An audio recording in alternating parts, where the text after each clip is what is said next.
श्री कृष्ण गोविंद हरे मुरारी, हे नाथ नारायण वासुदेव, हे नाथ नारायण वासुदेव, हे नाथ नारायण वासुदेव, श्री कृष्ण गोविंद हरे मुरारी, हे नाथ नारायण वासुदेव।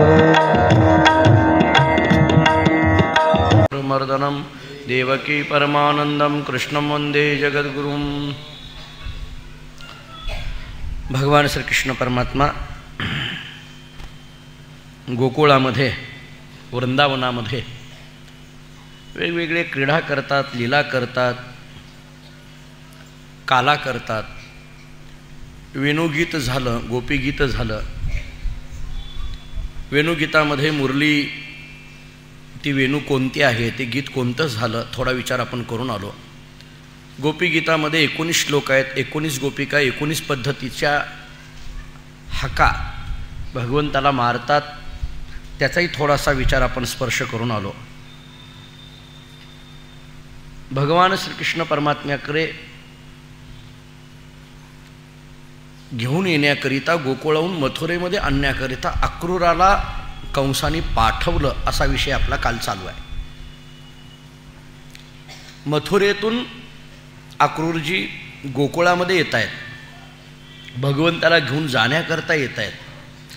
पण जेव्हा कंसाने ही जबाबदारी अक्रूरावर दिली, तेव्हा अक्रूर स्वतःच्या मनामध्ये 3 पद्धतीचे विचार करू लागला, असा काल आपण विचार केला।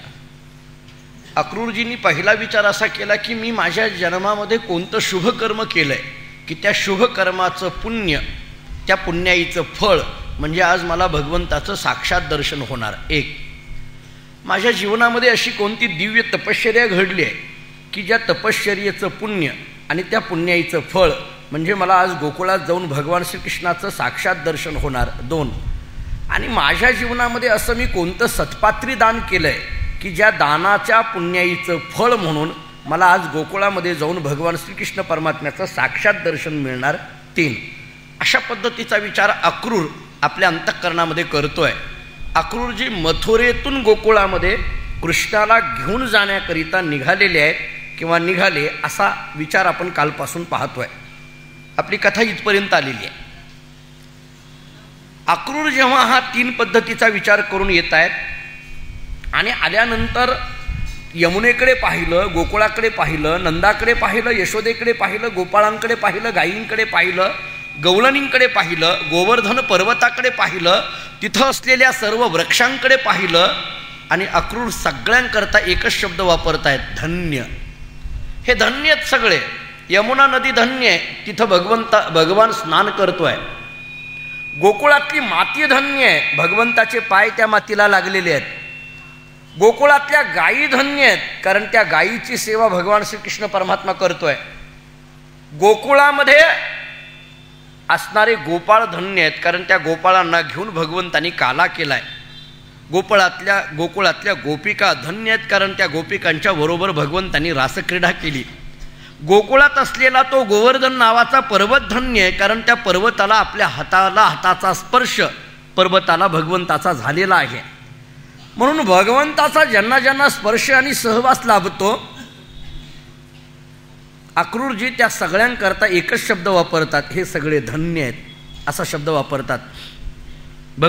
भगवान ज्या रस्त्याने शेतामध्ये गायी घेऊन गेलेले आहेत, त्या रस्त्यावरच्या पाऊलखुणा पाहिल्यानंतर अक्रूरजी गडबडा लोळायला लागतात। नवे नवे ती माती उचलून त्या मातीला पुन्हा पुन्हा नमस्कार करतात, कारण भगवंताचे पाय या मातीला लागलेले आहेत। अशा एका उच्च भक्तिपूर्ण अवस्थेमध्ये असलेल्या अक्रूरांना साक्षात भगवान श्रीकृष्ण परमात्म्याचं गोपाळामध्ये उभे असलेल्या गोपाळामध्ये असलेलं दर्शन घडलं। राजस सुकुमार मदनाचा पुतळा रविशशी काळा लोपलिया, असा सुंदर परमात्मा दिसू लागला। मी अक्रूर आहे हेही म्हणायचं ते विसरला आणि फक्त त्यांच्या पाया पडायला लागला। पुन्हा पुन्हा जमिनीवर गडबडा लोळून कृष्णाचं दर्शन घेऊ लागला। बाकीचे गोपाळ पेंद्याला विचारायला लागले, हे कोण आहे आणि का आपल्या कृष्णाच्या पाया पडतोय? भगवंतांनी त्याला आलिंगन दिलं, घरी घेऊन गेले. नंद यशोदेला कशा करता आलो आहे हे अक्रूरांनी सांगितलं. मथुरा दर्शन करावं आणि मथुरा दर्शन घडविण्याकरिता कृष्णाला घेऊन मी मथुरेत यावं असा आदेश मला कंसाने दिलाय. त्यामुळे तुम्हाला मथुरा दर्शन करण्याकरता माझ्याबरोबर यावं लागेल. भगवान हसतात, कारण माझ्या मामाला एवढं माझ्याबद्दल प्रेम निर्माण झालं की मला बोलवून घेतलं. भगवान थोडं हसतात आणि अक्रूराला सांगतात, हरकत नाही, आपण जाऊया, उद्या सकाळी जाऊया. सकाळी काय झालं हे नामदेवराय आता वर्णन करतात. नामदेवरायांची बाळक्रीडा फार गोड आहे. प्रातःकाळी मात झाली गोकुळात, जातो भगवंत मथुरेशी. नामदेवरायांचा अभंग पहा. प्रातःकाळी मात झाली गोकुळात, काय मात झाली? जातो भगवंत मथुरेशी. गोकुळामध्ये ही बातमी वाऱ्यासारखी पसरली की आता कृष्ण मथुरेला निघणार आहे, जातो भगवंत मथुरेशी. वाऱ्यासारखी माहीत झाली. सकाळ सकाळ ही बातमी कळाली. रात्री हे ठरलं. भगवान श्रीकृष्ण परमात्मा आणि बलराम दादा दोघंही अक्रूराला सांगतात, काका काळजी करू नका, मथुरेला जायचं आहे ना, तुमच्यावर जबाबदारी दिली ना कंसाने मी घेऊन, आम्हा दोघांना घेऊन येण्याची. आम्ही दोघं जर नाही गेलो तुमच्याबरोबर तर कंस तुम्हाला नीट बघणार नाही, हेही बरोबर आहे. त्यामुळे तुमच्या अंतःकरणात इच्छा अशी आहे की आम्ही तुमच्याबरोबर यावं. यशोदा नाही म्हणते. यशोदेचा आकांत रात्रीच्या वेळेला घडलाय. भगवान सांगतात, काळजी करू नका, शांत झोपी जा, सकाळी जाऊ नक्की. एवढ्या एका वाक्याने अक्रूरजी अस्वस्थ होतात, शांत होतात. अक्रूरला त्याच्या दोन गोष्टी साध्य होतात. एक तर आता गोकुळातून मथुरेपर्यंत जाईपर्यंत कृष्णाचा सहवास लाभणार आहे, याच्यामध्येही अक्रूराला आनंद आहे. आणि कंसाने जी जबाबदारी दिली राजधर्म म्हणून, ती जबाबदारी माझ्याकडून पाडली जाते आहे आणि त्याला साह्य भगवंताचं लाभतं आहे, याच्यातही आनंद आहे. पण सकाळी ही बातमी सगळीकडे कळते. रात्री काय घडलं हे सकाळ सकाळ कळून जातं. रात्री काय घडलं ते रात्री लगेच. आता तर मला कळत नाही, तेव्हा मोबाईल नसताना सुद्धा इतकं लगेच कसं काय कळलं? व्हॉट्सअपवर फेसबुकवर लगेच कळतं, काय असेल ते लगेच कळतं, कोण कुठं आहे कसं आहे लगेच कळून जातं अलीकडल्या काळामध्ये. लगेच सकाळी बातमी कळाली. नामदेवराय वर्णन करतात, प्रातःकाळी माता झाली गोकुळात, जातो भगवंत मथुरेशी. भगवंत असा शब्द आलाय बरं का इथं आज. नामदेवरायांनी भगवान श्रीकृष्ण परमात्म्याला भगवंत हा शब्द वापरला. भगवंत, मी मागे बोललोय आपल्याला, भग या शब्दाचा अर्थ आहे ऐश्वर्य, गुण, आणि वंत या शब्दाचा अर्थ आहे युक्त. हे भग म्हणजे सहा भग म्हणजे सहा गुण आहेत. आपण मागे एकदा बोललोय, ज्ञानोबराय त्या ऐश्वर्यांचं किंवा त्या गुणांचं वर्णन करतात. ऐका यशस्त्री औदार्य ज्ञान वैराग्य ऐश्वर्य हे सहाही गुणवर्य वसती जेत मनोनी तो हा भगवंतू, असं ज्ञानेश्वर महाराजांनी स्पष्ट सांगितलंय. भगवंत शब्द ज्ञानोबराय ज्ञानेश्वरीमध्ये वापरतात. आणि ते भगवंत सांगत असताना ज्ञानोबराय बोलतात की ज्याच्याकडे यश, स्त्री, औदार्य, ज्ञान, वैराग्य आणि ऐश्वर्य हे सहा गुण आहेत ना, त्याला भगवंत असं म्हटलं जातं. भगवंताकडे यश इथंच आहे, स्त्री इथंच आहे, औदार्य इथंच आहे, ज्ञान इथंच आहे, वैराग्य इथंच आहे आणि ऐश्वर्य इथंच आहे. बघा तुम्ही, हे सहाही गुण भगवंताच्या जवळ आहे. यश नावाचा गुण जर कुठं असेल तर तो भगवंताच्या जवळच आहे. सगळ्याच्या कथा सांगण्यात वेळ घालवत नाही. स्त्री, स्त्री या शब्दाचा अर्थ लक्ष्मी. मी मागेही बोललो आपल्याला, आपण बार्शीकर मोठे भाग्यवान आहोत की भगवंताच्या बरोबरच लक्ष्मी इथं नित्य आहे, मिळूनच आहे, ती सोडून नाही भगवंताला. आपण जर भगवंताच्या मूर्तीचं दर्शन घेतलं असेल, गुरुजी तुम्ही तुमच्याकरता सांगतो, कोले गुरुजी आज इथं आलेले आहेत, आमचे लातूरहून इथं आलेले आहेत, फार चांगले स्वतः कीर्तनकार आहेत, प्रवचनकार आहेत, माझ्यावर वैयक्तिक खूप प्रेम आहे. अचानक मी त्यांना आत्ता पाहिलं. कोले गुरुजींकरता मी सांगेल, तुम्ही जर भगवंताचं दर्शन घेतलं, माझे मित्र ॲडव्होकेट गजानन भाकरे इथं आलेले आहेत, भगवंताचं दर्शन घेतल्यानंतर आपल्याला दिसून येईल की भगवंताच्या मध्ये म्हणजे पुढून भगवान आहे, भगवंत आहेत आणि पाठीमागून लक्ष्मी आहे. लक्ष्मीचं दर्शन घ्यायचं झालं तर आपल्याला आरशात पाहावं लागतं, आपल्याला लक्ष्मीचं दर्शन होईल. म्हणजे ऐका, यश, स्त्री, औदार्य, यश इथंच आहे, स्त्री इथंच आहे, स्त्री या शब्दाचा अर्थ लक्ष्मी, औदार्य इथंच आहे, ज्ञान इथंच आहे, वैराग्य इथंच आहे, ऐश्वर्य इथंच आहे. अतिशक्ती होणार नाही, पण एक मुद्दा बोलून पुढे जातो. जवळजवळ 15-16 वर्ष झालं मी बार्शीमध्ये प्रवचन मला करतो आहे.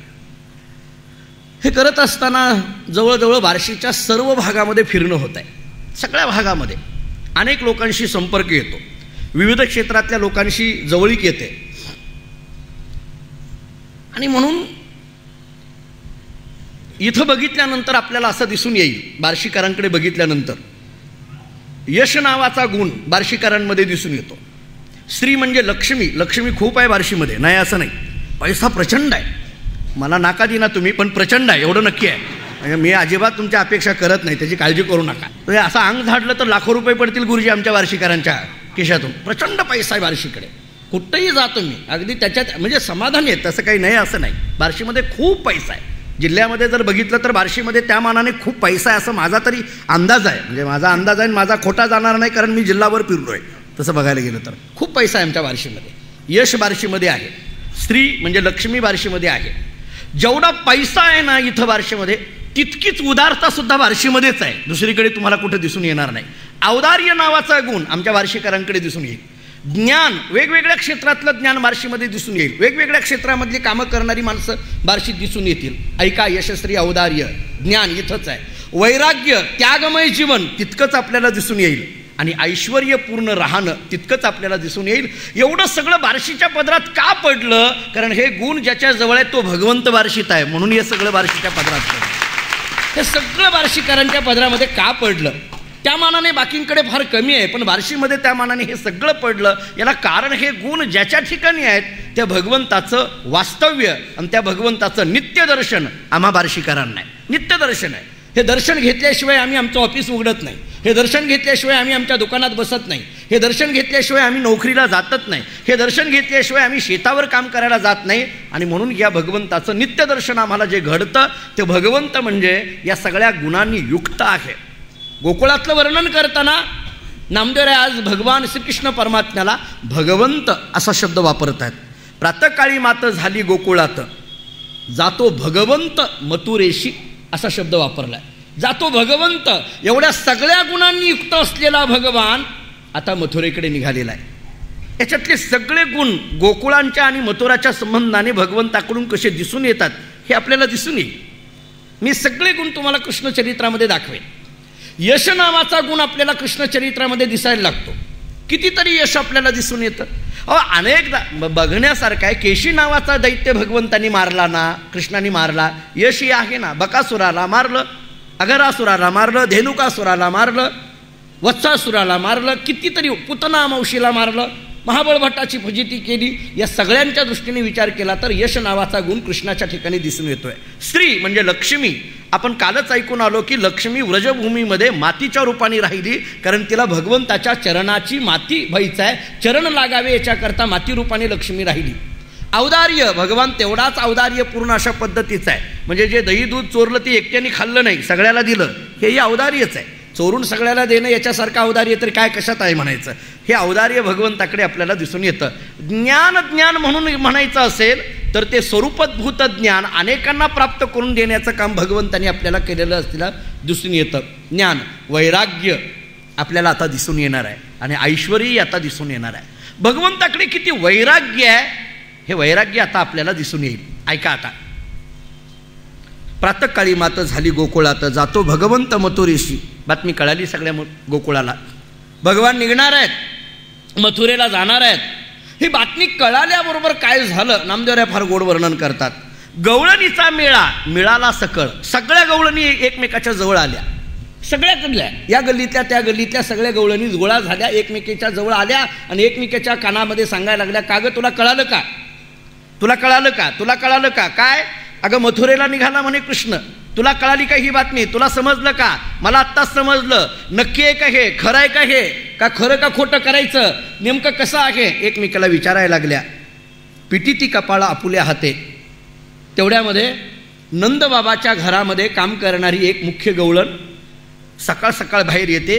गवळणीचा मेळा जमलेला असतो आणि त्या सगळ्या गवळणी त्या मुख्य गवळणीकडे बघतात आणि सांगतात, का ग आम्हाला अशी बातमी कळाली की रात्री कोणीतरी एक जण आलाय म्हणे मथुरेकडून आणि तो कृष्णाला घेऊन मथुरेला जाणार आहे अशी बातमी कळाली आहे, खरं आहे का. त्या गवळणीने सांगितलं, हे बघा मी रात्री सगळं ऐकलंय. अशा काही काही गवळणी असतात, सगळं ऐकत राहतात. सगळं ऐकलंय म्हटले, रात्री सगळं ऐकलंय. यशोदेनी आकांत मांडला होता, नाही म्हणून यशोदा सांगत होती. पण काय सांगायचं, या कृष्णाने आणि बलरामानी अक्रूराला हळूच सांगितलंय, काळजी करू नका, उद्या सकाळी जाऊ असं सांगितलंय म्हटले. मी माझ्या कानाने ऐकलंय. मग मात्र सगळ्या गवळणींना खात्री पटली. नामदेवराय सांगतात, पिटी ती कपाळ आपुल्या हाते. सगळ्या गवळणींनी एकमेकाच्या आपल्या आपल्या हाताने कपाळ बडवायला सुरुवात केली. असं कसं काय घडलं? हा कृष्ण जायचं म्हणतोय, हे कसं काय शक्य आहे? आणि भगवान जर आपल्याला सोडून गेले तर शरीरातून प्राण गेल्यासारखी आपली अवस्था होणार आहे. गवळणींची अवस्था चालू झाली. एकी त्या घाली ती केसामध्ये माती, एकी त्या लोडी ती भूमीवरी. सगळ्या गवळणी यशोदेच्या अंगणात जमा झाल्या. सकाळचं स्नान वगैरे आटपून भगवान श्रीकृष्ण परमात्मा यशोदेची समजूत घालतात आणि सांगतात, आई मथुरा दर्शन करायला मी चाललोय. अगं असं कसं काय? तू मान्य आहे, तुला जाऊ देऊ वाटत नाही, मान्य आहे, पण मथुरा दर्शन केलं पाहिजे. मी माझं काय मथुरा आहे ती बघितली पाहिजे. आणि काळजी करू नको, मथुरा दर्शन करून मी येतो. यशोदा तेवढ्या एका वाक्यावर थोडी शांत झाली. भगवान श्रीकृष्ण परमात्मा बलरामजी अक्रूराच्या समवेत त्या अंगणातून बाहेर पडत होते. आणि बाहेर पडत असलेलं बघितल्यानंतर रथ सजलेला आहे. सगळ्या गवळणी पाहायला लागल्या. गवळणी गोळा झाल्या आणि काय करू लागल्या. नामदेवराय बोलतात, एकी ती घालती केसामध्ये माती, एकी त्या लोळी ती भूमीवरी. काही गवळणींनी काय चाललंय हे बोलता येईना, त्यांना अडवता येईना, नाही म्हणता येईना, काय स्वतः करतात हे त्यांच्या कळेना. लोळी ती भूमीवरी. काही गडबडा लोळायला लागल्या. आम्हा सोडून तू रे कैसा जासी, तुझं विन पिशी आम्ही सर्व. पिशी असा शब्द वापरला. पिशी या शब्दाचा अर्थ आहे वेड्या. आम्हा सोडून या तू रे कैसा जासी. गवळणी काही पुढं आल्या, धाडस केलं आणि कृष्णाला म्हणू लागल्या, कृष्णा आम्हा सोडून या कैसारी तू जाशी. आम्हाला सोडून तू कसं काय जाशील? तुझ्या लक्षात एवढं येत नाही का? तू जर आम्हाला सोडून गेला तर आमच्यासारखं वेडं जगात कोणी नसणार म्हटले. आम्ही वेडी होऊन जाऊ. आणि आमच्यासारख्या गवळणी, तुझ्यावर नितांत प्रेम करणाऱ्या गवळणी वेड्या झालेल्या तुला बघवतील का? तुला पाहवल का? मग आम्हाला वेडं करायचं आणि तू निघून जायचं, हे तरी तुला कुठपर्यंत शोभतं? जाऊ नको. तो आडवायला लागल्या. भगवान सगळ्याची समजूत घालत होते आणि हात घालत घालत भगवान तशीच रथामध्ये बसले. आणि रथ यशोदेच्या अंगणापासून पुढं निघाला. पुढं निघाल्याबरोबर काही काही गवळणी कोणी रथापुढे जाऊन पडती. काही गवळणी रथापुढे पडायला लागल्या, आडव्या पडल्या. आक्रोशे रडती सकळीक. आक्रोश करायला लागल्या, रडायला लागल्या. एवढं समजावून सांगतोय आम्ही, तोंडाने एवढं त्याला बोलतोय, हात त्याचा पकडून थांब थांब म्हणतोय, तर आमचा हात झटकून हा गोकुळ त्या रथामध्ये बसतो.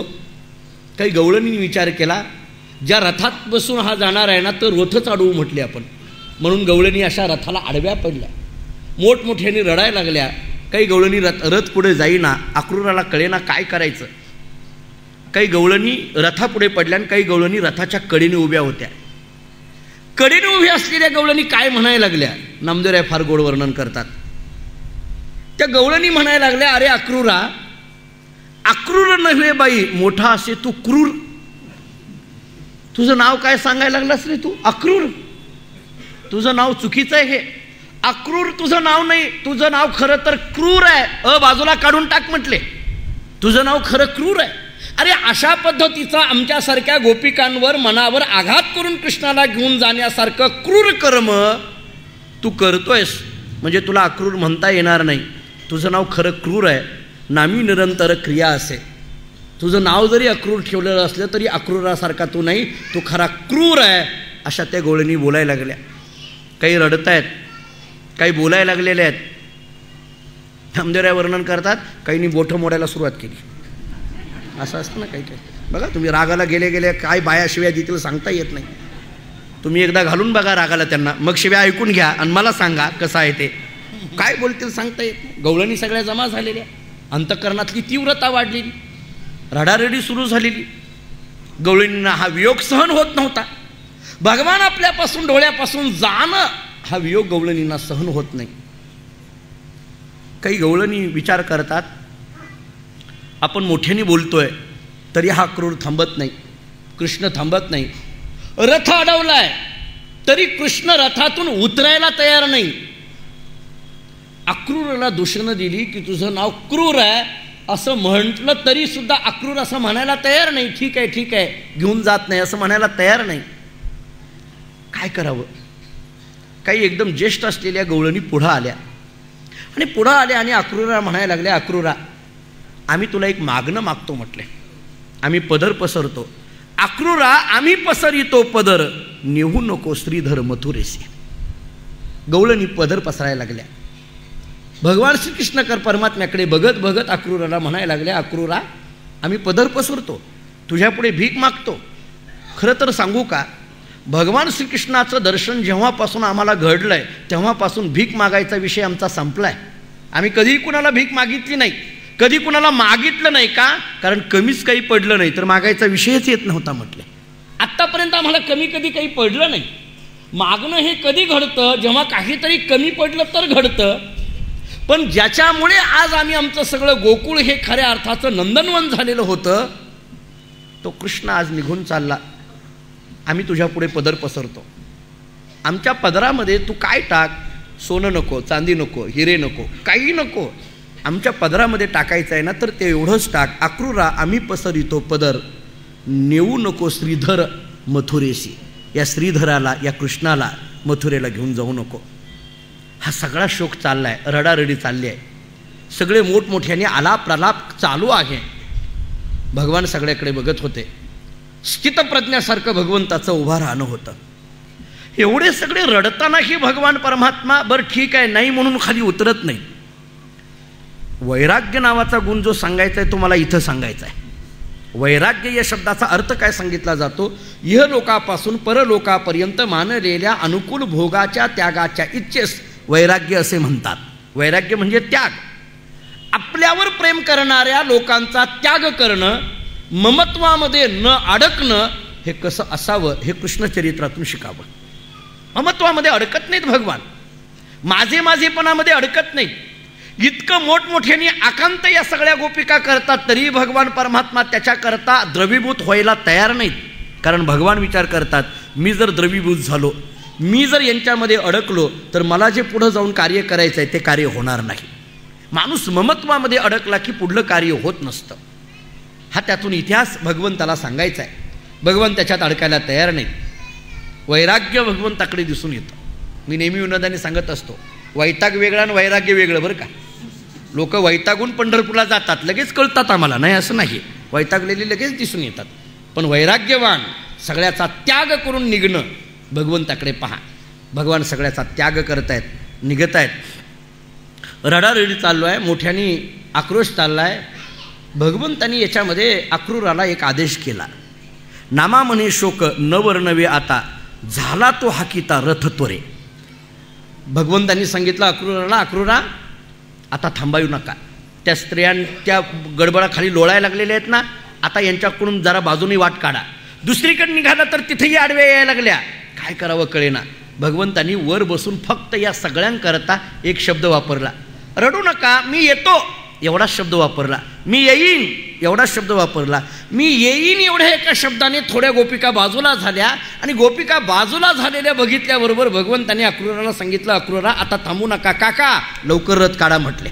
मी येईन म्हटलं, आता लवकर रथ काढा. मी येईन या शब्दाचा अंमल जोपर्यंत त्यांच्यावर आहे तेवढ्यामध्ये आपला रथ बाजूला काढा. मी येईन या शब्दाचा अंमल जर संपला तर त्या पुन्हा आडव्या पडणार आहेत, पुन्हा जिजाऊ देणार आहेत. म्हणून मी येईन असा शब्द दिलाय. एक आशावाद भगवंतांनी निर्माण केलाय. मी येईन एवढ्या एका आशेने काही गोपिका जरा बाजूला सरकल्या. भगवंतांनी अक्रूराला सांगितलं, नामा म्हणे शोक नवर नवे आता, झाला तो हाकिता रथ त्वरे. चला लवकर रथ घेऊन चला. रथ निघाला. काही महत्त्वाचे गोपाळ रथामध्ये भगवंताच्या बरोबर बलरामाच्या बरोबर बसलेले आहेत. काही महत्त्वाचे गोपाळ, 4-5 गोपाळ त्याच्यामध्ये बसलेले आहेत. भगवान श्रीकृष्ण परमात्मा, बलराम रथ घेऊन निघाले. भागवतांनी वर्णन असं केलंय की त्या रथाच्या पाठीमागं गोपाळ धावायला लागले म्हणे. बाकीचे गोपाळ, काही गोपिका धावायला लागल्या, गोपाळ धावायला लागले. थांब थांब म्हणून हाका मारायला लागले. भगवान तसाच रथ घेऊन पुढं पळतायत. अक्रूर पुढं तसाच रथ पुढं चालतोय. शेवटी गोकुळाच्या वेशीपर्यंत हे सगळेजण येतात आणि गोकुळाची वेस ओलांडून जेव्हा रथ बाहेर पडतो तेव्हा त्या गोपिका आणि गोपाळ त्या जागेवर अशी स्थिर उभा राहतात. तटस्थ उभे राहतात. कुठपर्यंत उभं राहतात? जोपर्यंत त्या रथावरचा ध्वज दिसतोय आणि त्याच्यावरचे धुळीचे कण आपल्याला दिसत आहेत, तोपर्यंत त्या गोपिका तशाच तटस्थ उभ्या आहेत. ध्वज दिसतोय तोपर्यंत उभ्या आहेत आणि धुळीचे अशी धुळीचे कण येत आहेत तोपर्यंत उभ्या आहेत. त्यातही भागवतांनी फार गोड वर्णन केलंय. भागवत असं सांगतं की या गोपिका जरी तटस्थ पद्धतीने रथाच्या पाठीमागं रथाकडे बघत उभ्या राहिलेल्या असल्या तरी त्यांचं शरीर उभं राहिलंय, पण त्या शरीरातलं असलेलं मन मात्र रथाच्या बरोबर धावतच आहे. त्यातलं मन मात्र रथाच्या बरोबर धावत आहे. शरीर उभं आहे पण यातलं मन मात्र त्या रथाच्या पाठोपाठ धावत निघालेलं आहे. त्या स्थित असलेल्या ह्या सगळ्या गोपिका भगवान श्रीकृष्ण परमात्मा रथ घेऊन गोकुळातून बाहेर पडतात. या सगळ्या गोपिका घराकडे येतात, पण येतात तेव्हा त्या गोपिकांच्या मन म्हणून तिथं राहिलं नाही. घर वाटत नाही, गोकुळ वाटत नाही, वृंदावन वाटत नाही. आपण कोण आहोत याची जाणीव त्या गोकुळातल्या गोपिकांना आता राहिली नाही. वियोग झाला. त्या वियोगातून विरह निर्माण झाला. हा विरह 3 पद्धतीचा सांगितला, मुख्य 2 पद्धतीचा सांगितला जातो. या विरहामध्ये मुख्य 2 प्रकार सांगितले जातात. एक आशाभूत विरह सांगितला जातो आणि दुसरा निराशाभूत विरह सांगितला जातो. ऐका, भगवान आणि गोपिका बाजूला पडलेले, बरोबर आहे. भगवान आता मथुरेकडे गेलेले आहेत आणि गोपिका मात्र तिथंच गोकुळामध्ये थांबलेले आहेत. गोपिका, गोपाळ, गोकुळवासीय सगळे घ्या. या दोघांचा आता विरह झालाय. हा विरह 2 मुळात विरह ही स्थिती कधी निर्माण होते? भक्तिशास्त्रांनी 3 स्थिती सांगितल्या: पूर्वराग, मिलन आणि विरह. पूर्वराग या शब्दाचा अर्थ आहे भगवान भेटावा ही अंतःकरणात असलेली तळमळ, त्याला पूर्वराग म्हटलं जातं. मिलन या शब्दाचा अर्थ आहे भगवान श्रीकृष्ण परमात्मा भेटणं, याला मिलन असं म्हटलं जातं. आणि विरह या शब्दाचा अर्थ सांगितला जातो भगवान आपल्यापासून बाजूला होणं, याला विरह असं म्हटलं जातं. कळालं का? पहा, पूर्वरागामध्ये तळमळ आहे, तीव्रता आहे. आणखीन देव भेटलेला नाहीये, पण भेटावा ही तीव्रता आहे, ही तळमळ आहे. तुमच्या ऐकण्यातला एक अभंग सांगतो. तुकाराम महाराजांनी फार गोड अभंग सांगितलाय. तुकाराम महाराजांनी 2 दृष्टांतही दिलेले आहेत. कन्या सासुराशी जाय मागे परतनी पाहे, तैसे झाले माझ्या जीवा केव्हा भेटशी केशवा. जीवना वेगळी मासोळी तैसा तुका तळमळी, कन्या सासू तैसे झाले माझे जीवा केव्हा भेटशी केशवा. सगळ्यांच्या ऐकण्यातला आहे. 2 दृष्टांत दिले. एक, कन्या सासुराशी जाय मागे परतनी पाहे. किती समर्पक दृष्टांत आहे पहा. मुलगी सासरला जात असताना, त्या सासरला जात असताना बैलगाडीमध्ये पूर्वीच्या काळामध्ये जायचं. त्या बैलगाडीचं तोंड जरी सासरकडे असलं तरी बैलगाडीत बसलेल्या मुलीचं तोंड मात्र कुणीकडे असतं? माहेरकडे असतं. बैलगाडीचं तोंड सासरकडे भले असो, पण बैलगाडीत बसलेल्या मुलीचं तोंड मात्र माहेरकडे आहे. आमचे वडील गुरुवरे दादा असं सांगत असतात, पूर्वीच्या काळामध्ये मुलगी बैलगाडीत जायची, आताच्या काळातली मुलगी हिरो होंडावर जाते. ती सासरकडेही बघत नाही, माहेरकडेही बघत नाही, कुणीकडे बघते तीच तिलाच माहिती. काय आता ते बसल्यानंतर बघा तुम्ही, ते तोंड एकीकडेच असतं. काय असतं ते त्याच्यामध्ये? काय कुणीकडे बघते कोणाच ठाऊक, काय माहिती आहे. हे दादा सांगत, मी नाही, आपला अधिकारच नाही. ते सांगून झाल्यावर सांगतोय मात्र, एवढं नक्की आहे. दादा सांगत असत. जाऊ द्या, दृष्टांताच्या ठिकाणी ठेवा. कन्या सासुराशीच आहे, एक दृष्टांत. दुसरा दृष्टांत दिला, जीवना वेगळी मासोळी तैसा तुका तळमळी. हे तळमळ शब्द खूप महत्वाचा आहे. मी विनोदाने नेहमी सांगत असतो, वळवळणं वेगळं आणि तळमळणं वेगळं, नाही का? माणसं वळवळत राहतात पण तळमळत राहत नाहीत. तळमळ येण्याकरिता सत्वगुणाचाच प्रभाव व्हावा लागतो. वळवळणं हे रजोगुणाचा प्रभाव आहे. ऐका, वळवळणं हे रजोगुणाचा प्रभाव आहे, पण तळमळणं याच्याकरता सत्वगुणाचा प्रभाव यावा लागतो. सत्वगुण अंतःकरणामध्ये स्थिर झाल्याशिवाय मनुष्य तळमळू शकत नाही. गोपिकांच्या अंतःकरणामध्ये निर्माण झालेली तळमळ किंवा तुकाराम महाराज विरहातून सांगत असलेली तळमळ, तैसा तुका तळमळी. जीवना वेगळी पाण्यातून मासोळी बाहेर काढली, तडपडत राहते मासी, त्याला पाण्यातून बाहेर काढली, ती तळमळायला लागते, तडपडायला लागते. तसं तळमळणं माझं चाललंय. पूर्वराग म्हटलं जातं. देव भेटावा भेटावा भेटावा ही तीव्रता जिथं आहे त्याला पूर्वराग म्हणा. एक, देव भेटला याला मिलन म्हणा. देव भेटला याला मिलन म्हणा. आणि भेटलेला देव बाजूला गेला याला विरह म्हणा. भेटलेला देव बाजूला गेला. भगवान श्रीकृष्ण परमात्मा गोकुळामध्ये, वृंदावनामध्ये गोपाळांबरोबर, गोपिकांबरोबर क्रीडा करत आहेत, मिलन आहे. काला केला, मिलन आहे. रासक्रीडा केली, मिलन आहे. गोपीगीत, वेणुगीत गायलंय, मिलन आहे. घराघरामध्ये चोऱ्या केल्या मिलन आहे, खोड्या केल्या मिलन आहे, पण आता मात्र भगवान इथून निघून चालले हा विरह आहे. मिलनानंतरचा विरह कठीण जातो. विरह हा फार कठीण असतो, सहन करणं फार कठीण असतं. हा विरह दोन पद्धतीचा सांगितला जातो. एक आशाभूत विरह आहे आणि दुसरा निराशाभूत विरह आहे.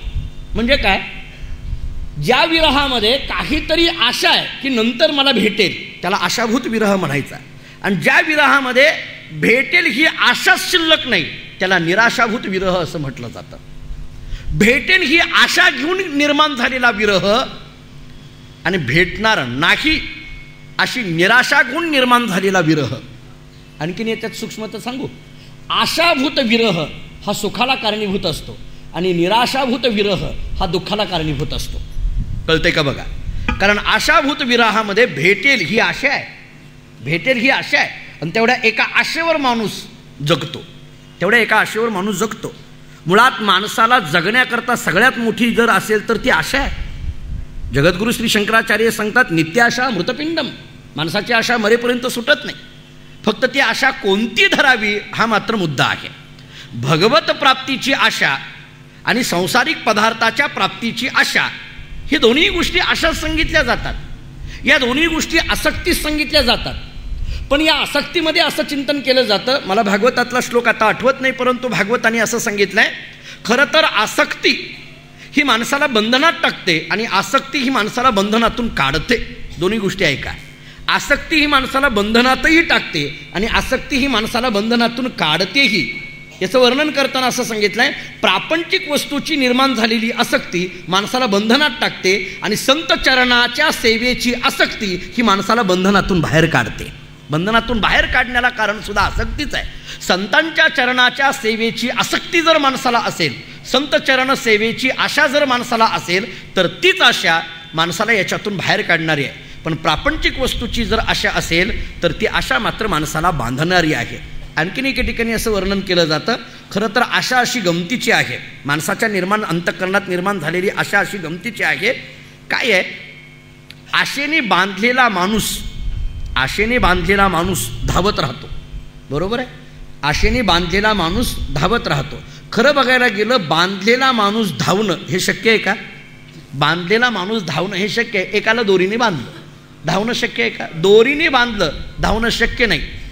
एखादी सामान्य दोरीने एखाद्या माणसाला बांधलं धावणं शक्य नाही, धावणं शक्य नाही, बंधनात अडकून पडतो.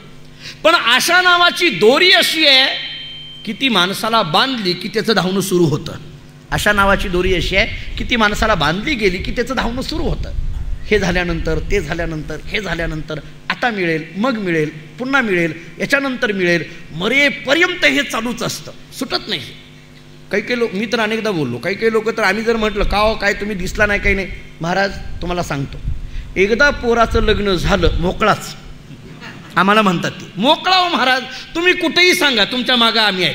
आम्ही म्हणतो बरं ठीक आहे, म्हणून त्याच्या पोराचं लग्न होण्याची काळजी आम्हाला जास्त लागते, कारण ती मोकळा होणार आहे ना आमच्या मागं.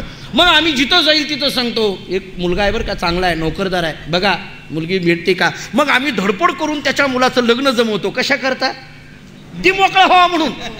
त्याच्या मुलाचं लग्न आम्हाला जिथं जाईल तिथं, कीर्तनाला गेलं की काय अभंगावर कीर्तन करायचं हे आम्ही सोडून देतो. मुलगी आहे का बघतो एखादी त्याच्या घरात आणि म्हणतो बघा चांगला एक मुलगा आहे, नोकरदार आहे, स्वभाव चांगला आहे, घर चांगलं आहे, बघा. मग ते लोक म्हणतात महाराज तुम्ही शब्द टाकलाय ना, काळजी करू नका, आम्ही दिलीच म्हणून समजा. मग आम्ही सगळी मध्यस्थी करतो, खटाठोप करतो, काय देणं घेणं सगळं ठरवतो आणि सगळं करून त्या मुलाचं लग्न लावतो. लग्नाला कीर्तन सोडून हजर राहतो. नाही असं नाही, नाराज होईल ना, ते मोकळा होणार आहे. आम्ही लग्न लावतो. लग्न झाल्यानंतर 4 दिवसांनी मी त्याला भेटतो आणि म्हणतो का हो झाला ना तुम्ही लग्न झालं आताही. महाराज आता तर झालंय लग्न.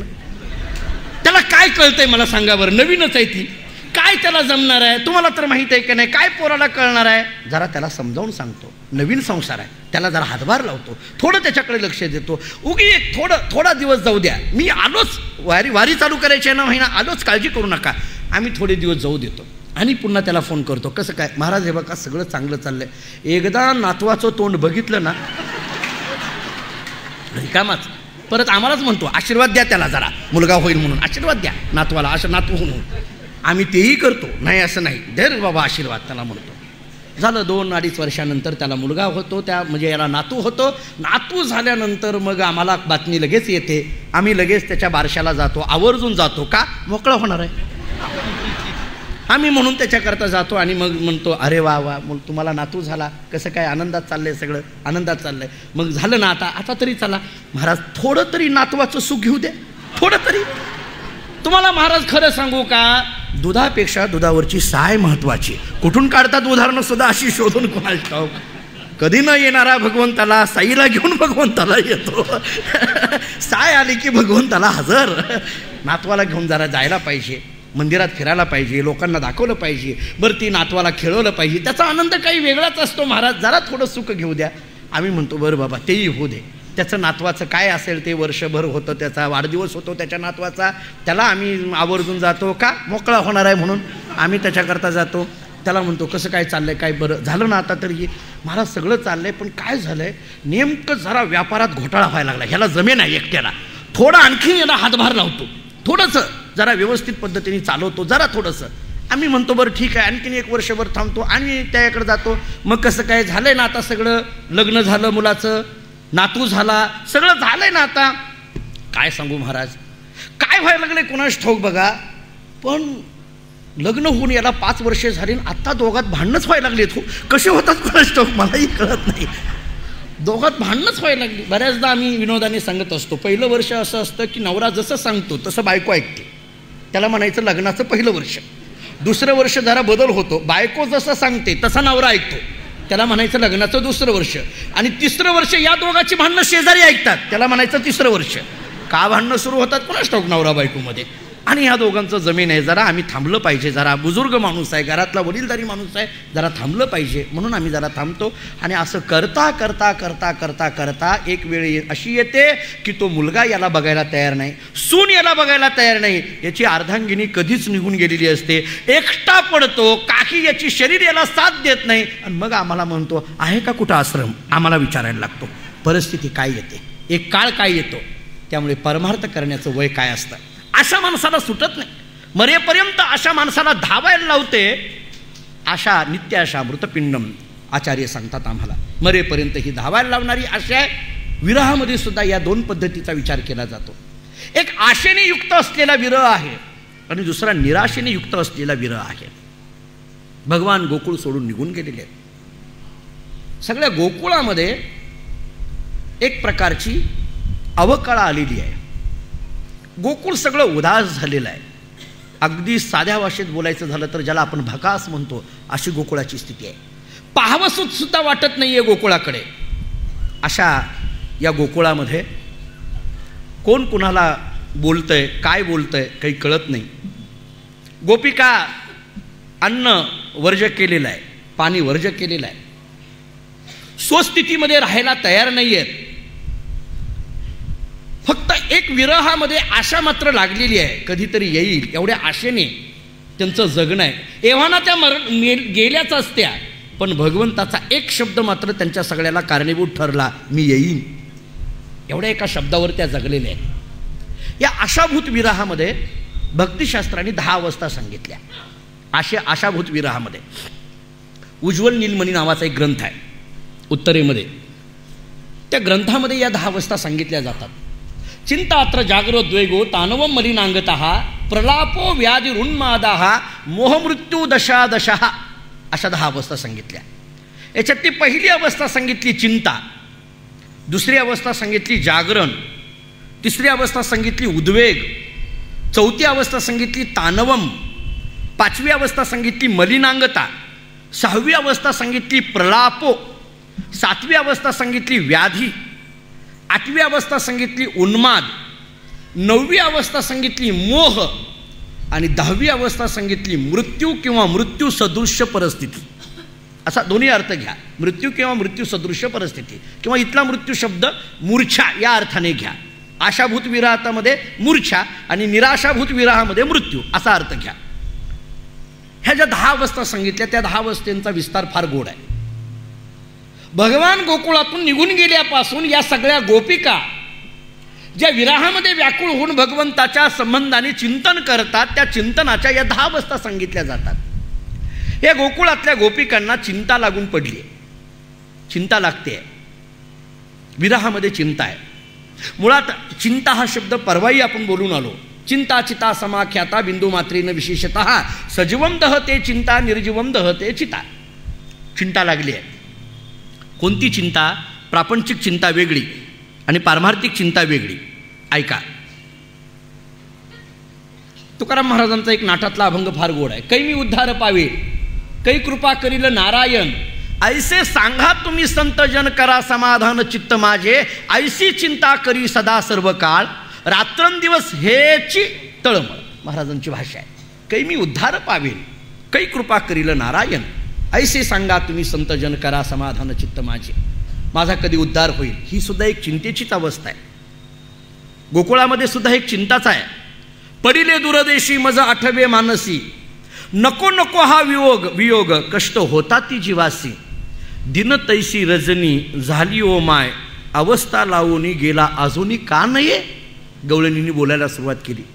पडिले दूरदेशी, कृष्णा पडिले दूरदेशी, तुझ्यामध्ये आणि माझ्यामध्ये अंतर आलं. आता तू मथुरेमध्ये आहे, मी गोकुळात आहे. हा जो दूरदेश आहे हा जागेच्या दृष्टीने दूरदेशापेक्षा सुद्धा अंतःकरणाच्या दृष्टीने दूरदेश खूप मोठा आहे.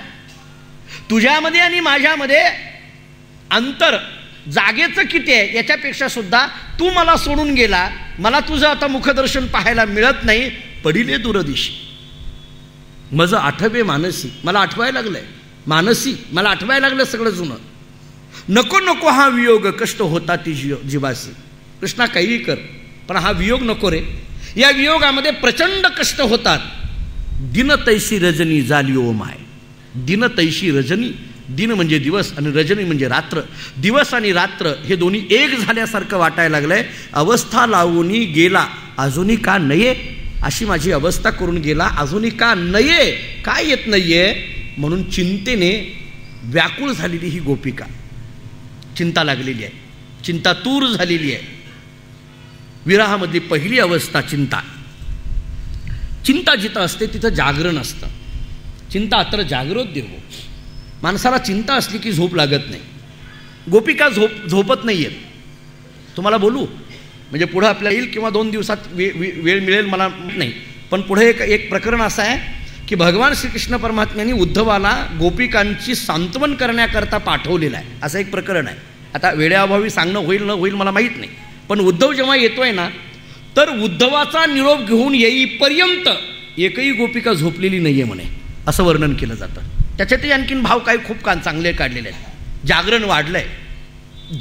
चिंता म्हटलं की झोप लागत नाही, चिंता न म्हटलं की झोप लागत नाही. कारण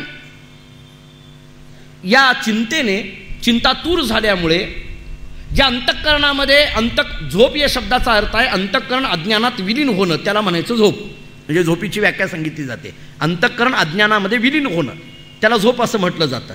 जे अंतःकरण अज्ञानात विलीन व्हायचं आहे त्या अंतःकरणाला आता स्पर्श झालाय चिंतेचा, त्यामुळे त्या चिंतातूर झालेलं अंतःकरण अज्ञानात विलीन व्हायला तयार नाही, म्हणून आणखीनही झोप लागत नाही. जागरण वाढलंय. सताळ असे डोळे उघडेच आहेत. अखंड जागरण. झोप हा शब्द नाही आहे. झोपायचं माहीत नाही, झोप लागत नाही. चिंता असली की माणसाला झोप लागत नाही. सरळ आहे. माणसाला चिंता असली की झोप लागत नाही. लोक कितीक तरी म्हणतात झोप लागत नाही, झोप लागत नाही. लोकांच्या तक्रारी असतात, झोप लागत नाही म्हणून तक्रारी असतात. उगी साधा विचार घ्या. तुम्हाला एक 50 लाख रुपये मी दिले असं समजा. तुम्हाला वाटेल बरं झालं आपल्याला प्रवचनात दिलं. 50 लाखाचं गोठुडं मी तुमच्याकडे दिलं आणि सांगितलं एवढं रात्रभर सांभाळा. झोप लागेल का हो तुम्हाला? हां, त्या गोठुडे. आणि मी तुम्हाला ज्ञानेश्वरी तुम्हाला दिली आणि सांगितलं रात्रभर सांभाळा. डारडूर लगेच. काय ज्ञानेश्वरीची भीती वाटायची गरज आहे? 50 लाख रुपयाचं गठोडं दिलं, झोप लागेल का? का लागत नाही का? कारण ती उपाधी आहे. त्यानं चिंता निर्माण झाली. चिंता म्हटलं की झोप लागत नाही, जागरण वाढतं. या गोपिकांच्या अंतःकरणाला चिंतेने स्पर्श केलेला असल्यामुळे आता गोपिका झोपायला तयार नाही. पण त्यात एक गंमत झाली. फार गोड भाव सांगितलाय भागवताने. एका गोपिकेला म्हणे झोप लागली, झोपेमध्ये स्वप्न पडलं आणि स्वप्नामध्ये कृष्णाचं दर्शन झालं. स्वप्नामध्ये कृष्णाचं दर्शन झालं. किती गंमत आहे हो. कृष्णाचं दर्शन स्वप्नामध्ये तिला झालं. आणि तिनं आनंदाने एकदम डोळे उघडले, बघते तर पुन्हा तेच गोकुळ, तेच वृंदावन, तीच उदास अवस्था. सगळ्या हाय हाय म्हणून ओरडणाऱ्या गोपिकाकडेनी पाहिल्या. ह्या सगळ्या रडण्याच्या आवाजामध्ये ती गोपिका धावत राधेजवळ गेली आणि सांगायला लागली, अगं राधे काय झालं माहिती आहे का तुला? राधेने विचारलं, काय? काही नाही गं, मला आपण सगळे कृष्ण दर्शनाकरता धडपडतोय ना, पण मला झोप लागली, झोपेमध्ये स्वप्न पडलं आणि स्वप्नामध्ये कृष्णाचं दर्शन झालं. म्हटले स्वप्नामध्ये कृष्णाचं दर्शन झालं. भागवताने श्लोक फार गोड सांगितला. या पश्यंती प्रियम स्वप्ने धन्यास्ता सखियोषितः अस्माकं तु गते कृष्णे गता निद्रापि वैरिणी. राधा त्या गवळणीकडे बघायला लागली आणि त्या गवळणीला म्हणायला लागली, गोपिके तुला झोप लागली? हो. झोपेमध्ये स्वप्न पडलं? हो. स्वप्नामध्ये कृष्णदर्शन झालं? हो. खरं सांगू का गवळणी, गोपिके तू भाग्यवान आहेस. सखियोषिता धन्यास्ता, धन्य शब्द वापरला, तू धन्य आहेस, भाग्य आहेस तुझं. तिनं सांगितलं का गं? नाही, तुला झोप लागली, झोपेमध्ये स्वप्न पडलं आणि स्वप्नात तरी कृष्ण दर्शन झालं, पण या कृष्णाच्या स्मरणामध्ये मला झोपही माझ्याजवळ येईना, इतकी वैरिणी अशी झोप आहे म्हटले माझी. ही झोप माझी वैरिणी कशी झाली? कमीत कमी या झोपेने तरी मला स्वीकारावं, म्हणजे मला झोप लागेल आणि झोपनात स्वप्न पडेल आणि स्वप्नात तरी तो सगुण असलेला कृष्ण परमात्मा मला दिसेल. राधा म्हणते मला ते झोपसुद्धा लागत नाही. अशा अवस्थेमध्ये असलेल्या या गोपिका, चिंता आहे, जिथं चिंता आहे तिथं जागरण आहे, जागरण जिथं आहे तिथं उद्वेग आहे. उद्वेग या शब्दाचा अर्थ उदास. उद्वेग या शब्दाचा अर्थ उदास. ही उदास अवस्था म्हणजे नेमकं काय? औदासीन्य असतं म्हणजे नेमकं काय असतं? उदास उदास असावं म्हणजे नेमकं काय असावं? तुकाराम महाराजांचा एक अभंग आपल्या सगळ्यांच्या ऐकण्यातला आहे. भक्त ऐसे जाना जेही दे उदास गेले आशा पाश निवारुनी. उदास म्हणजे काय? काही नाही, सगळं सोडायचं, डोक्याला हात लावून मंदिरात बसायचं, त्याचं नाव उदास. याला उदास म्हणायचं का? याला काही उदास म्हणत नाही तो. उदास या शब्दाचा अर्थ मी 2-3 पद्धतीने सांगतो आपल्याला. पहिला, जे देही उदास, देहावर उदास झाले. काय आहे? झालो उदासीन देही एकाविन चाड नाही. तुकाराम महाराजांचा एक अभंग आहे. झालो देही उदासीन, देहावर उदास झालो का? एकाविन चाड नाही. चाड या शब्दाचा अर्थ गोडी. एक असलेल्या भगवंताच्या शिवाय आम्हाला गोडी दुसरी कशात नसल्यामुळे आम्ही या देहावर उदास झालो, असा तुकाराम महाराजांचा हा अभंग. किंवा दुसरा, आत्ताच जे प्रमाण दिलं तेच प्रमाण पुन्हा एकदा देतो. भक्त ऐसे जाना जे देही उदास गेले आशापाश निवारोनी. खरं उदास कशाला म्हटलं जातं? 2 अर्थ घ्या. उद या शब्दाचा अर्थ आहे उंच, आणि अस म्हणजे असणे, ज्याची मनोवृत्ती उंच झालेली आहे त्याला उदास म्हणा, एक अर्थ. किंवा ज्याच्या अंतःकरणातले आशापाश निघून गेलेले आहेत त्याला म्हणा उदास. कळालं का? बघा, ज्याच्या अंतःकरणातले आशापाश निघून गेलेले, आशा पाश, पाश हा शब्द वापरला. पाश या शब्दाचा अर्थ आहे परमार्थात येणारी आडवी संकट, त्याला पाश म्हटलं जातं. हे पाश 7 पद्धतीचे सांगितले रामायणामध्ये. नाथ महाराजांनी फार गोड वर्णन केलंय. एकनाथ महाराज रामायणामध्ये असं सांगतात, भ्रांती माझी सप्तपाश, अहम दारा पुत्रपाश, ग्रहधन स्वजन पाश, आशा पाश 7वा तो. असं नाथ महाराजांची ओवी आहे. नाथ महाराज सांगतात, भ्रांती माझी सप्तपाश, 7 पाशांचं वर्णन आहे. त्यातला पहिला पाश सांगितला अहम, दुसरा पाश सांगितला दारा, अहम दारा, तिसरा सांगितला पुत्र, अहम दारा पुत्रपाश, चौथा सांगितला ग्रह, पुढं सांगितला धन, पुढं सांगितला स्वजन. हे 6 पाश झाले. आणि 7वा पाशाचं नाव सांगितलं आशा. आशा पाश 7वा. ज्याचा आशा पाश निघून गेलेला आहे त्याला खऱ्या अर्थाचं औदासीन्य म्हणा. तिथं खरं उदास वृत्ती येते. आशा राहिली नाही, आशा पाश निघून गेला, ही खरी औदासीन्याची अवस्था आहे. आणि अशा औदासीन्याच्या अवस्थेमध्ये असल्यामुळे देहावरच उदास झालेल्या या गोपिका, काही देहाचा संबंध राहिला नाही, देह जावो अथवा राहो, पांडुरंगी दृढ भावो, अशा अवस्थेमध्ये पोहोचलेल्या. कोणी काहीही बोललं या देहाला तरी त्यांना काही त्याचं वाटत नाही. या देहाला कोणी चिमटा घेतला तरी त्याचं दुःख वाटत नाही, आणि कोणी कौतुकाने हात फिरवला तरी त्याचा आनंद वाटत नाही. कोणी कौतुक केलं देहाचं तरी आनंद नाही, आणि कुणी या देहाबद्दल निंदा केली तरी त्याच्याबद्दल राग येत नाही. स्तुती आणि निंदा याच्या पलीकडे पोहोचलेल्या या गोपिका, देहाचं काही राहिलं नाही. मी अनेकदा बोलतो आपल्याला, एकनाथ महाराजांना एकाने शिव्या दिल्या, भरपूर शिव्या दिल्या म्हणे, भरपूर शिव्या दिल्या. जेवढा त्याला पाठ होत्या तेवढ्या दिल्या, कमी पडलेल्या मागून घेतल्या. कारण स्टॉक आपल्याकडे अनेक लोकांकडे भरपूर असतो. काही काही लोकांना तर शिवी दिल्याशिवाय बोलताच येत नाही, बोलताच येत नाही. बऱ्याच लोकांना असं असतं की शिवी दिल्याशिवाय. आमच्याकडे एक महिना वारकरी येत होते, त्यांना सारख्या शिव्या द्यायची सवय.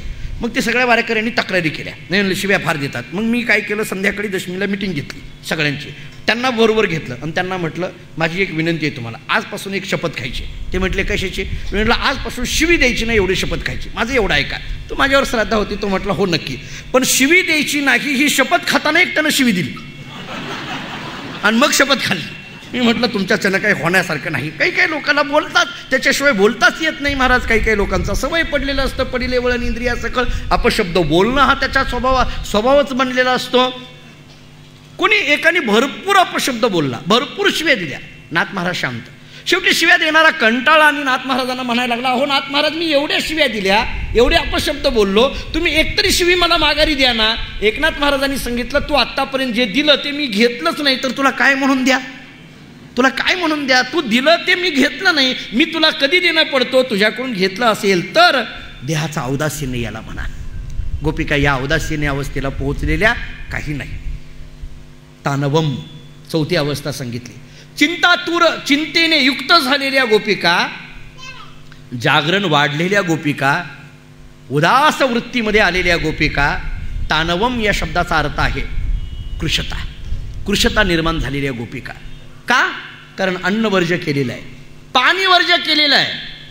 त्याजिले अन्न जीवन, त्याजिले फळभोजन, त्याजिले भोग हवन, श्री रघुनंदन वियोगे.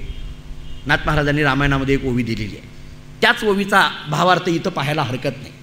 जसं सीतेने अशोकवनामध्ये असताना त्याजिले सगळं, तसा या एकट्या पडलेल्या सगळ्या गोपिका सगळं अन्न त्याजिले आहे, पाणी त्याजिले आहे, काही नाही, काही घ्यायचंच नाही. तानवम कृशता निर्माण झाली. मलिनांगता. मलिनांगता या शब्दाचा अर्थ आहे अस्वच्छता. सगळीकडे काही नाही, आंघोळ करावी असं काही बंधन राहिलं नाही, डोक्याला तेल लावावं असं बंधन राहिलं नाही, शृंगार करावा नाही. का? ज्याच्याकरिता हे सगळं करत होतो तोच आता नाही, तर कशाकरता हे सगळं करायचं? कशाकरता हे सगळं पाळायचं? कशाकरता हे सगळं सांभाळायचं? शृंगार, कपाळा. मी परवा बोललो, कपाळाला गंध लावून जात होत्या कारण कृष्णाला आवडत होतं. पण आता कृष्णच पाहायला नाही तर काय म्हणून गंध लावला पाहिजे? का म्हणून स्नान केलं पाहिजे? का म्हणून भोजन केलं पाहिजे? का म्हणून पाणी पिलं पाहिजे? काही नाही, सगळं त्याजिलं. मलिनांगता निर्माण झाली. एवढंच नाही, प्रलाप करायला लागल्या, मोठमोठ्याने हाका मारायला लागल्या. प्रलापो. तुकाराम महाराजांनी एक अभंग फार गोड दिला याच्यावर. मोठमोठ्याने हाका मारायला लागल्या. गवळणी सगळ्या जमा झाल्या त्या वृंदावनामध्ये, त्या मधुबनामध्ये, आणि मग हाका मारायला सुरुवात केल्या. कृष्णा कृष्णा म्हणून हाक मारायला लागल्या. ते विचारायला लागल्या कोणाकोणाला. तुकाराम महाराज बोलतात, पुसावेसी हेची वाटे, जे जे भेटे तयासी, देवकृपा करील मज काय लाज राखील. पुसाविसी ह्याची वाटे. कोणालाही विचारायला लागल्या. त्या मधुबनामध्ये निंडत असताना कोणत्याही झाडाजवळ जायचं आणि त्या झाडाला धरायचं आणि विचारायचं, का रे कृष्ण बघितला का तू? फळ एखादं जर आलेलं असेल तर ते फळ खायचं नाही, त्या फळालाच विचारायचं, तू कृष्णाला बघितलं का? पानाला धरून विचारायचं, तू कृष्णाला पाहिलंय का? समोरून जर एखादं काही वासरू निघालेलं असेल, गाय निघालेली असेल तर त्या गाईला विचारायचं, कृष्णाला तू पाहिलंय का? निघत असताना एखादा जर शेणाचा असा पडलेला असेल तर त्या शेणाला सुद्धा विचारावं, कृष्णाला तू बघितलंय का? जे जे भेटे तयासी. कोणालाही विचारायला लागल्या. पुसावेसी हेची वाटे, जे जे भेटे तयासी, देवकृपा करील मज काय लाज राखील. कोणी विचारावं. पुसावं म्हणजे विचारणं. 3 गोष्टी सांगितल्या जातात. कोणी विचारावं, कोणाला विचारावं आणि काय विचारावं. खरं याच्यावर हे सगळं व्यावहारिक आहे, पण ह्या व्यवहारात राहिलेल्या नाही गोपिका. त्या कोणी विचारावं हे कळालं पाहिजे, कोणाला विचारावं कळालं पाहिजे, काय विचारावं कळालं पाहिजे. अहो मला सांगा, आपलं पोट दुखतंय तर पोट दुखण्याला औषध काय हे कोणाला विचारलं पाहिजे? सरळ आहे का? महाराजाला, महाराज पोट दुखतंय काय करू? माझंच पोट दुखायला लागलं खाऊन खाऊन, तुझं काय घेऊन बसला? महाराज डोकं दुखायला लागलं काय करू? काय हे विचारावं कोणाला? ज्याच्यातलं हे आहे त्याला. अहो एखादा कायद्याचा प्रश्न आहे तर तो कोणाला विचारावा? वकिलाला. कायद्याचा प्रश्न असेल तर तो वकिलाला विचारला पाहिजे. आरोग्याचा प्रश्न असेल तर तो डॉक्टरला विचारला पाहिजे. ज्ञानेश्वरीतला प्रश्न असेल तर तो महाराजांनाच विचारला पाहिजे. नाही नाही ही ओवी कशी सांगा, बोला भाकरी साहेब असं जर विचारलं तर जमतंय का? ते म्हणेल मला काय माहिती याच्यातलं ज्ञानेश्वरीतलं, मला काय माहिती गाथ्यातलं. ज्याला कळतं त्यालाच विचारलं पाहिजे. कोणाला विचारावं कळालं पाहिजे, काय विचारावं कळालं पाहिजे, कोणी विचारावं कळालं पाहिजे. पण हा कोणताच व्यवहार आता गोपिकेकडे राहिला नाही. पुसावेसी हेची वाटे, जे जे भेटे तयासी. कोणाला ज्याला भेटेल त्याला या गोपिका विचारायला लागल्या. कोणालाही विचारायला लागल्या, देवकृपा करील मज काय लाज राखील. तुका म्हणे चिंता वाटे, कोण भेटे सांगेसा. मोठमोठ्याने हाका मारायला लागल्या. प्रलाप करायला लागल्या. मोठमोठ्याने आवाज करणं चालू आहे, मोठमोठ्याने ओरडणं चालू आहे. या ओरडण्यातून फक्त आणि फक्त कृष्णापर्यंत आपली हाक जावी एवढाच उद्देश आहे. चिंतातूर झालेल्या गोपिका, जागरण वाढलेल्या गोपिका, उदास वृत्तीमध्ये आलेल्या गोपिका, कृशता निर्माण झालेल्या गोपिका, मलिनांगता प्राप्त झालेली गोकुळवासीय, प्रलाप करणारे या गोपिका आणि गोकुळवासीय, व्याधी, काही रोग जडले, काही शारीरिक रोगाने पछाडलं, डोकं दुखणं असेल, सर्दीसारखा रोग असेल, अन्य कोणता रोग असेल, रस्त्याने जाताना पायात वाहना घालायच्या नाहीत, कशा करता घालायच्या, म्हणून काहीतरी ठेस लागली, रक्तबंबाळ झालं, गोपिकांचं लक्ष नाही त्याच्याकडे. कुठं रस्त्याने जाता असताना धडपडलं, एखाद्या दगडावर जरी आपटल्या, डोकं फुटलं, लक्ष नाही त्याच्याकडे, व्याधी जडली, उन्माद मत अवस्था झाली.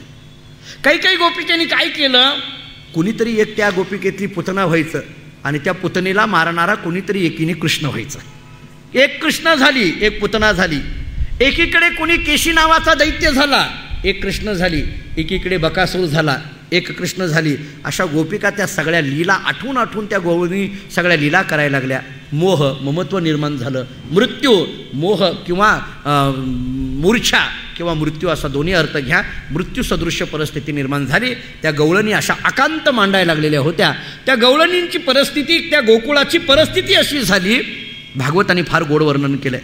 प्रजेचं रक्षण करू न शकणारा राजा, प्रजेचं रक्षण करू न शकणारा राजा, त्या राजाला सोडून प्रजा गेल्यानंतर त्या राजाची जशी अवस्था होते तशी या गोकुळात त्या गवळणींची अवस्था झाली. एक, शिक्षण पूर्ण झाल्यानंतर शिष्य गुरुला सोडून जसा जातो तसा भगवान श्रीकृष्ण परमात्मा या सगळ्या गोकुळवासियांना सोडून निघून गेला. दक्षिणा मिळाल्यानंतर पुरोहित यजमानाला जसा सोडून टाकतो तसा भगवान श्रीकृष्ण परमात्मा या सगळ्या गोकुळाला सोडून निघून गेला. पक्षी फळ नसलेल्या वृक्षाला जसं सोडून टाकतात तसा भगवान श्रीकृष्ण परमात्मा गोकुळाला सोडून निघून गेला. आणि भोजन झाल्यानंतर अतिथी जसा निघून जातो, भोजन झाल्यानंतर अतिथी जसा ग्रहस्थाला सोडून निघून जातो तशी अवस्था या गोकुळाची झाली. अशा उदास वृत्तीमध्ये, औदासीन्य वृत्तीमध्ये असलेलं गोकुळ, जिकडं तिकडं बघावं तिकडं मलिनांगता, उदास वृत्ती या गोकुळामध्ये आहे. आनंद नावाची गोष्ट गोकुळात राहिली नाही. ज्या गोकुळाचं वर्णन करताना गोकुळीच्या सुखा अंतपार नाही लेका असं केलं आपण. बाळकृष्ण नंदा घरी आनंदल्या नरनारी असं वर्णन केलं आपण.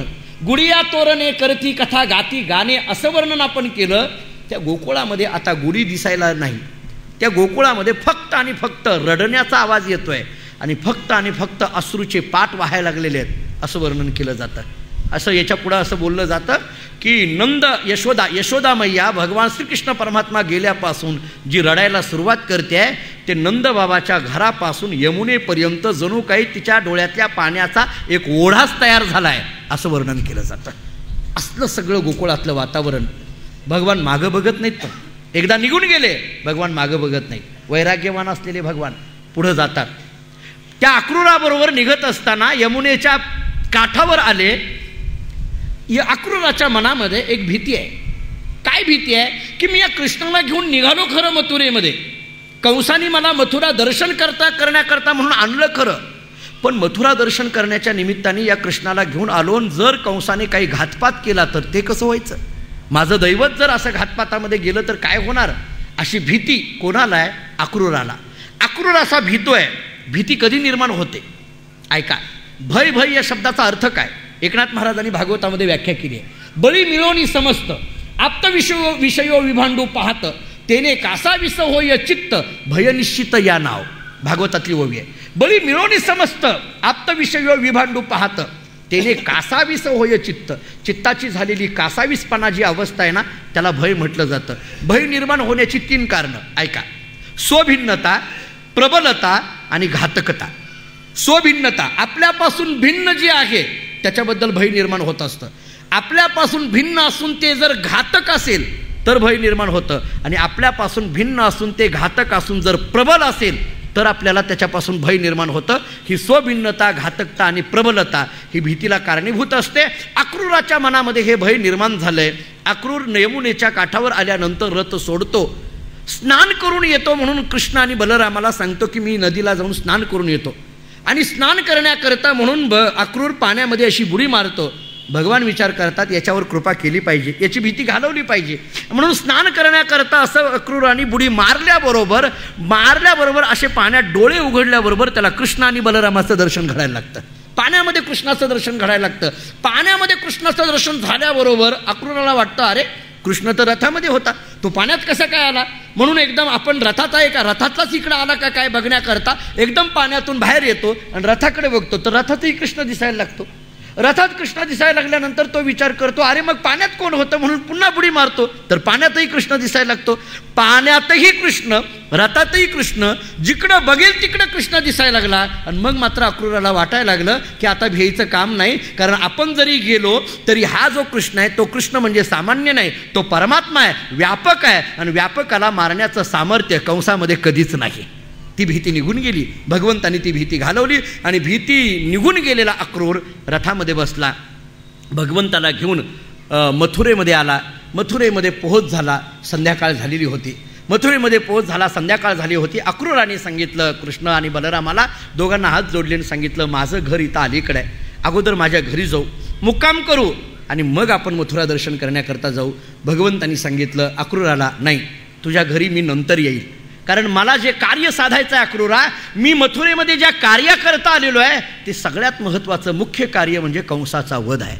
मला जे कार्य साधायचं आहे ते कंसाचा वध आहे, आणि मी तुला असा शब्द देतो कंसाचा वध झाल्याशिवाय मी तुझ्या घरी येणार नाही, अगोदर कंसाचा वध करेल आणि मी मग घरी येईल, मला मथुरा दर्शन करा. बलरामाने सांगितलं मग कृष्णा आता मथुरा दर्शन करायचं का. भगवंतांनी सांगितलं रात्री काहीच दिसत नसतं, 7:30 वाजून गेलेले आहेत, सगळं शांत झालेलं असतं, अंधार सगळीकडे असतो, जे दिवसा आपण बघायला यायला पाहिजे. म्हणून भगवान आता मथुरा दर्शन कसं करतात आणि कंसाचा वध कसा करतात हे आपल्याला बघायचं आहे. ते उद्याच्या प्रवचनामध्ये आपण ते बघूया. आज श्री कृष्ण गोविंद हरे मुरारी, हे नाथ नारायण वासुदेव, हे नाथ नारायण वासुदेव, हे नाथ नारायण वासुदेव.